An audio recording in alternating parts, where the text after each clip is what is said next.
इस जल को देख रहे हैं आप? ये मलिन है, इसमें कुछ गंदगी है, किंतु यदि आप इसे कुछ समय के लिए ऐसे ही छोड़ दोगे तो आप देखोगे ये मैल अपने आप इसके तले जाकर बैठ जाएगा।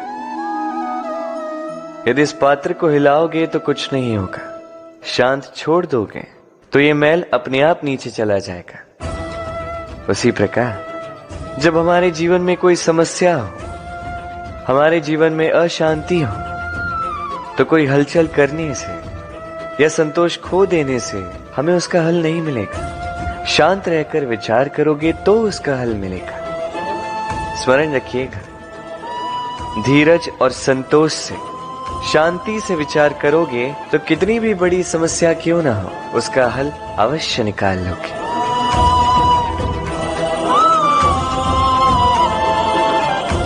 क्योंकि अशांति का सुझाव शांति ही है। राधे राधे। समय, कहते हैं समय से पूर्व कुछ नहीं होता, हर बात का एक समय होता है। समय से पूर्व न सूर्योदय होता है, न सूर्यास्त होता है। समय से पूर्व पौधों में न पुष्प खिलते हैं न फल। किंतु एक बात सोचिए, यदि वर्षा आने से पूर्व किसान भूमि ना जोते, वो बीज ही ना पिरोए, तो क्या फसल उगेगी? यदि योद्धा युद्ध से पूर्व अपने शस्त्र ही ना परखे, तो वो युद्ध कैसे लड़ेगा?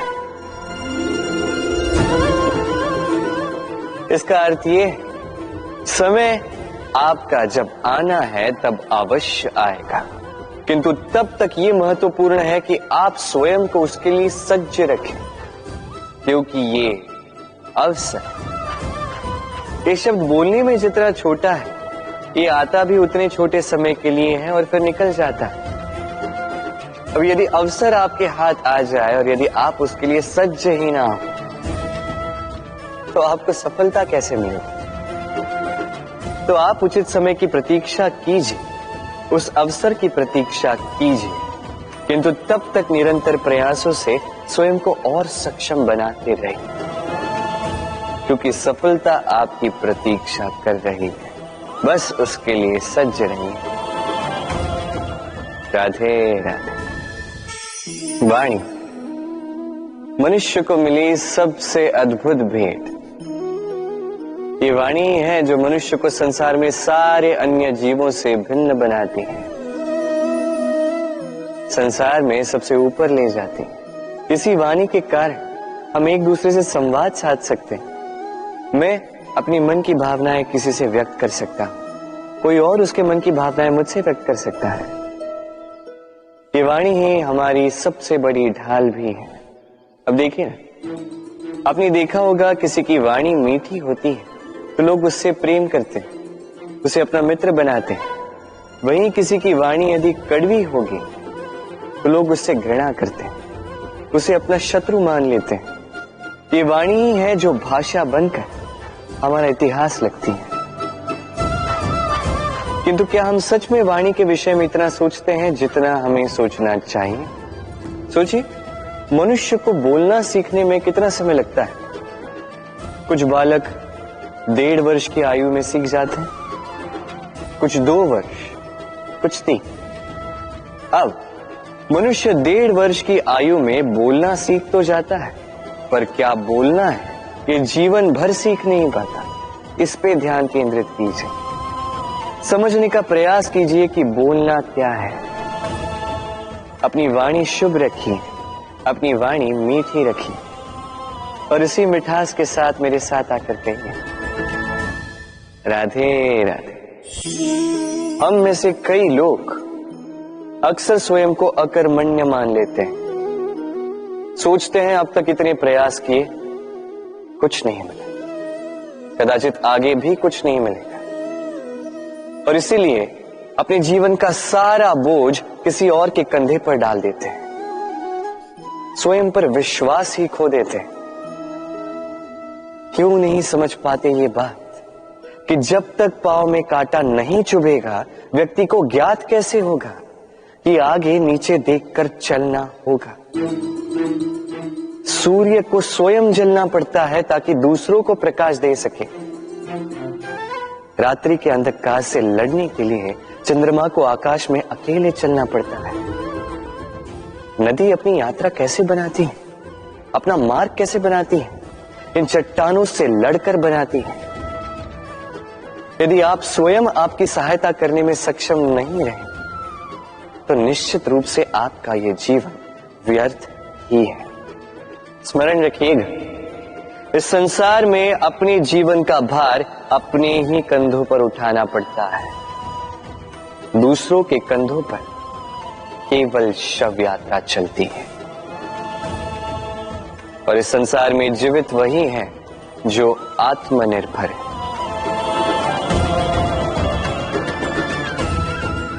राधे राधे। कभी आपने किसी कुंभकार को देखा है एक पात्र बनाते हुए?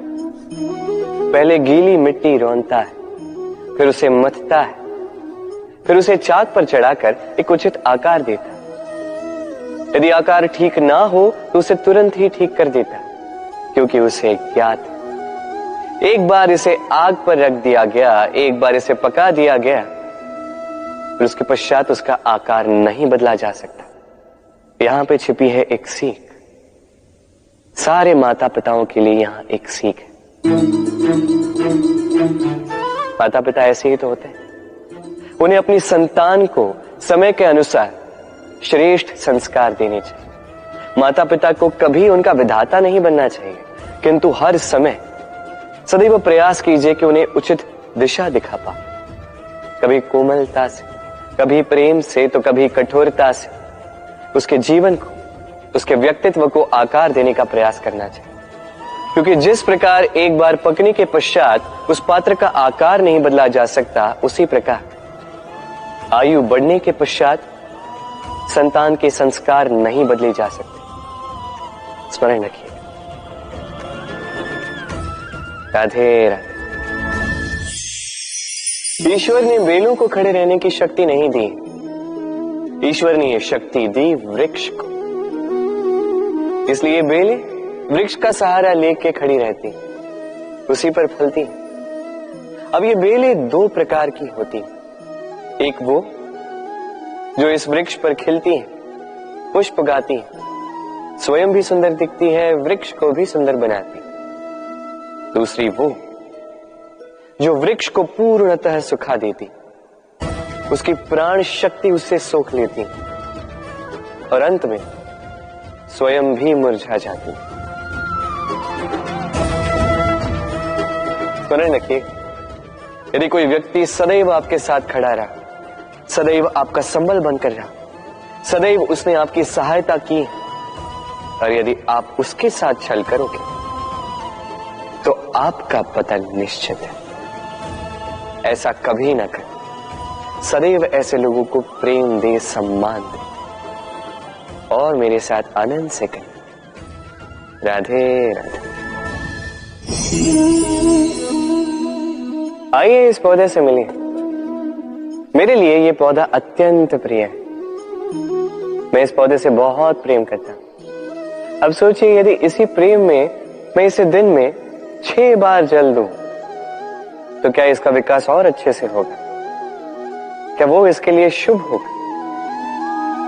कदापि नहीं। इसकी जड़ें गल जाएंगी, इसकी जड़ों में जो जल सोखने की शक्ति है वो समाप्त हो जाएगी। तो आवश्यक क्या है? आवश्यक है कि उचित मात्रा में इसे जल दिया जाए। आवश्यक है कि उचित समय के पश्चात इसे जल दिया जाए।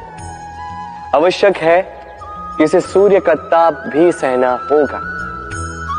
आवश्यक है कि हर कार्य मर्यादा में होना चाहिए। अब यही भूल अधिकतर माता पिता कर बैठते हैं। अपनी संतान से इतना प्रेम करते हैं और उसमें संतान की हर आवश्यकता पूर्ण करते हैं, हर एक वस्तु उसे देते हैं, हर एक बात करते हैं, और ऐसे में उस संतान के विकास में स्वयं ही बाधा बन जाते हैं।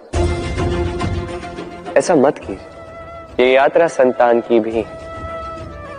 उसे भी जीवन में आगे बढ़ना है, बहुत कुछ सीखना है, अपने बल पर कार्य करने दीजिए। एक अत्यंत महत्वपूर्ण बात आपको बताऊंगा जिसे आपको स्मरण रखना है। प्रेम और शत्रुता यदि अति है तो घातक है। हर बात में संतुलन बनाकर रखें और मेरे साथ प्रेम से कहें, राधे राधे। हम सभी मंदिर में जाते हैं, ईश्वर के समक्ष बैठकर हाथ जोड़ते हैं और अपनी मांग रखते हैं। कभी सोचा है ईश्वर को कैसे लगता होगा कि मेरे भक्त मेरे पास आते हैं केवल अपनी इच्छा पूर्ति के लिए, मुझसे मिलने के लिए नहीं। कई सारे लोग मंदिर जाते हैं, अपनी इच्छा ईश्वर के समक्ष रखते हैं। अब यदि उनकी इच्छा पूर्ण ना हो तो हताश हो जाते हैं। अब से जब भी आप मंदिर जाओ, ईश्वर के समक्ष बैठो, हाथ जोड़ो और कहो धन्यवाद। धन्यवाद ईश्वर, आपने मुझे जो कुछ भी दिया है उसमें मैं प्रसन्न हूं। बस मुझे मार्गदर्शन दे कि कैसे मैं अपने कर्मों से, स्वयं अपने कर्मों से वो सभी प्राप्त कर सकूं जो मैं पाना चाहता हूं। ईश्वर से केवल मांगने जाओगे तो ईश्वर के समक्ष स्वयं को बहुत ही छोटा पाओगे, किंतु यदि स्वयं कर्म करके ईश्वर को धन्यवाद कहने जाओगे तो सही अर्थ से आपको ईश्वर मिल जाएंगे। राधे राधे। अद्भुत बात है ना, हमें सदैव हमारे नाम से बुलाया जाता है, नाम से हमारी पहचान है। ये नाम ही है जो इतिहास में स्थान बनाने में हमारी सहायता करता है। नाम बनाने के लिए व्यक्ति क्या कुछ नहीं करता, नाम पर कलंक न लग जाए इसके लिए क्या क्या प्रयास नहीं करता। अपने जो कुछ भी पाया, धन, संपत्ति, सुख, ये सब कुछ नाम के समक्ष छोटा है। नाम सबसे ऊपर रह जाता है। ये नामकरण संस्कार सदैव हमारे लिए अत्यंत महत्वपूर्ण होता है। अब आपको क्या लगता है मैं किस नाम की बात कर रहा हूं? वो नाम जो हमने जन्म से पाया? नहीं, मैं उस नाम की बात कर रहा हूं जो हमने हमारे कर्मों से अर्जित किया। जो जन्म से प्राप्त हुआ वो मृत्यु के साथ चला जाए। ये तो जो नाम कर्मों से प्राप्त होता है वो हमें अमर करता है। माता पिता से हमें जन्म मिला, जन्म से मिले संबंध में, समाज से मिले मित्र, प्रकृति से मिला भोजन। यदि कुछ ऐसा है जो हमने स्वयं पाया तो वो है हमारे कर्मों का फल। वो है वो नाम जो हमने कर्मों से अर्जित किया। इसलिए सदैव श्रेष्ठ कर्म कीजिए और मेरे साथ प्रेम से कहिए, राधे राधे। मनुष्य भी कितना विचित्र प्राणी है, सदैव संघर्ष करता है, सदैव प्रयास करता है कि वही सबसे बड़ा बने, प्रयास करता है कि उसके समक्ष सबके शीश झुके हुए हैं और उसके लिए सबसे पहले शक्ति प्राप्त करने का प्रयास करता है। शक्ति प्राप्त कर भी लेते हैं और उसके भय से सबको अपने समक्ष झुकाते हैं, किंतु एक महत्वपूर्ण बात भूल जाते हैं, समझ ही नहीं पाते। चलो मैं आपको उदाहरण देता हूं। कभी आपने किसी वृक्ष को देखा होगा, उसकी डालियां देखी होंगी जो फल के बोझ के कारण झुक जाती, वो फल टूटता है, पुनः ऊपर जाती है, फिर एक और फल देती, वो टूटता है, पुनः ऊपर जाती, सदैव झुकी हुई नहीं। कभी कभी चलते चलते आपने देखा होगा, कभी आपका पांव किसी पौधे पर पड़ जाए तो पौधा दब जाता है, किंतु जैसे ही पांव हटाओ पौधा पुनः खड़ा हो जाता है। स्मरण रखिए, ये अत्यंत महत्वपूर्ण बात। जो शीश भय से आपके समक्ष झुकते हैं वो विरोध में सबसे पहले खड़े रहते हैं। आप जीते, सबको जीती है, किंतु बल के भय से नहीं। उन्हें जीतिए प्रेम के समुद्र। राधे।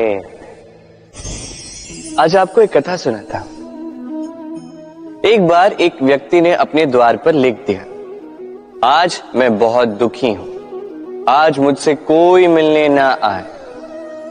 कुछ समय पश्चात उसका मित्र आया, उसने वो शब्द पढ़े और फिर भी जाकर उससे मिला। उसने कहा कि मुझे पढ़ना तो नहीं आता, किंतु मेरे मित्र के मन का ये दुख, ये मुझे पुकार अवश्य लेता है। ये होते हैं सच्चे मित्र। किसी कारणवश यदि आप दुखी हो, समस्या का हल निकाल नहीं पा रहे हो, इस संसार से कट जाना चाहते हो, तब भी ये मित्र आपके साथ रहता है। भले ही आपको कोई हल ना दे पाए, संबल बन के अवश्य रहता है। भले ही आपका दुख कम ना कर पाए, आशा की किरण अवश्य दिखाता है। जब आप इस संसार से कट जाते हैं, तब भी आपसे जुड़ा होता है आपका ये मित्र, ये सच्चा। अब मनुष्य जो है बड़े विचित्र होते हैं। इन्हें किसी भी वस्तु का महत्व केवल 2 बार ज्ञात होता है, 1 मिलने से पूर्व, 2 खोने के पश्चात। अब इसी प्रकार हमारे मित्र भी तो होते हैं। यदि आज आपके मित्र आपके साथ हैं, तो उन्हें आभार व्यक्त करें, उन्हें प्रसन्न रखें, उनका महत्व समझें, क्योंकि एक बार आपने इन्हें खो दिया, पश्चाताप करने पर भी पुनः नहीं लौटेंगे। तो प्रेम कीजिए, मित्रता निभाइए और मेरे साथ आनंद से कहिए, राधे राधे। ठहरती केवल यादें, केवल यादें। ये समय, ये कभी नहीं ठहरता। अभी यादें मीठी होंगी या कड़वी, ये किस पर निर्भर करता है? आपके कर्मफल के चयन पर। यदि आप इस जीवन को समझना चाहते हैं, अपनी हुई भूलों से कुछ सीखना चाहते हैं, तो पीछे देखिए। आपके बीते हुए कल से बड़ा शिक्षक आपको इस संसार में और कोई नहीं मिलेगा। यदि आप जीवन जीना चाहते हैं, तो आगे देखिए। सारी संभावनाएं, सारे अवसर वहीं। यदि आप स्वयं को सुधारना चाहते हैं, स्वयं की भूलों को सुधारना चाहते हैं, कुछ महान करना चाहते हैं, तो आने वाले समय से अधिक श्रेष्ठ क्षेत्र और कोई नहीं। स्मरण रखिए, आप चाहे जितने भी प्रयास कर ले कि आपसे कोई भूल ना हो, आपसे कोई ना कोई भूल अवश्य हो। ऐसे में उन भूलों से पछताइए अवश्य, उनसे सीखिए भी, किंतु उन भूलों को सुधारना कभी ना भूल। आपकी कल की ये भूल भविष्य का एक सुनहरा फूल बन सकती है। राधे। संसार में हर स्थान पर ये व्यापार व्याप्त होता है। कुछ पाने के लिए कुछ देना होता है, लाभ पाने के लिए निवेश करना होता है। यदि किसी के भाव जानने हो, तो स्वयं की भावनाओं को व्याय करना ही होता है। अब देखिए ना, किसी का वास्तविक आचरण जानना हो, तो उसे स्वतंत्रता दे दो। यदि किसी के मन की शुद्धता जाननी हो, तो उसे ऋण दे दो। यदि किसी के गुण जानने हो, तो उसके साथ भोजन करने का समय दे दो। यदि किसी का धैर्य जानना हो, तो उसे उसके प्रिय कार्य करने से मना करके देखो। यदि किसी की अच्छाई जाननी है, तो उससे सलाह ले लो। हर भाव के बदले कोई भाव देना ही होगा, किंतु संसार में एकमात्र ऐसा एक भाव है, जिसे देखने के लिए, जिसे पाने के लिए बदले में आपको वही भाव देना होगा, और ये भाव है प्रेम। यदि किसी का प्रेम देखना है, तो उसे निस्वार्थ प्रेम दीजिए। यदि किसी से प्रेम पाना है, तो उसे निस्वार्थ पारिशुद्ध प्रेम दीजिए। राधे राधे। मनुष्य जब जन्म लेता है, जीवा उसके साथ जन्म लेती है। कुछ वर्षों पश्चात दांत आ जाते हैं। वृद्धावस्था में ये दांत साथ छोड़कर चले जाते हैं, किंतु जीवा फिर भी साथ देती। कारण, दांत कठोर होते हैं, वहीं जीवा कोमल होती है। इसी प्रकार यदि आप लंबे समय तक अपने अस्तित्व को बना के रखना चाहते हैं, तो जीवा की भांति कोमल और लचीले बन जाए, ताकि जैसी भी परिस्थिति आपके समक्ष आए, चाहे उतार आए चाहे चढ़ाव, चाहे दुख आए चाहे सुख, चाहे हानि हो चाहे लाभ, आपका अस्तित्व कभी ना टूटे। कठोर होने पर आपके टूटने बिखरने की संभावनाएं अधिक हो जाती। जो भी समस्या हो, दुख हो चाहे सुख हो, कोमलता से साहस के साथ उसका सामना कीजिए। राधे राधे।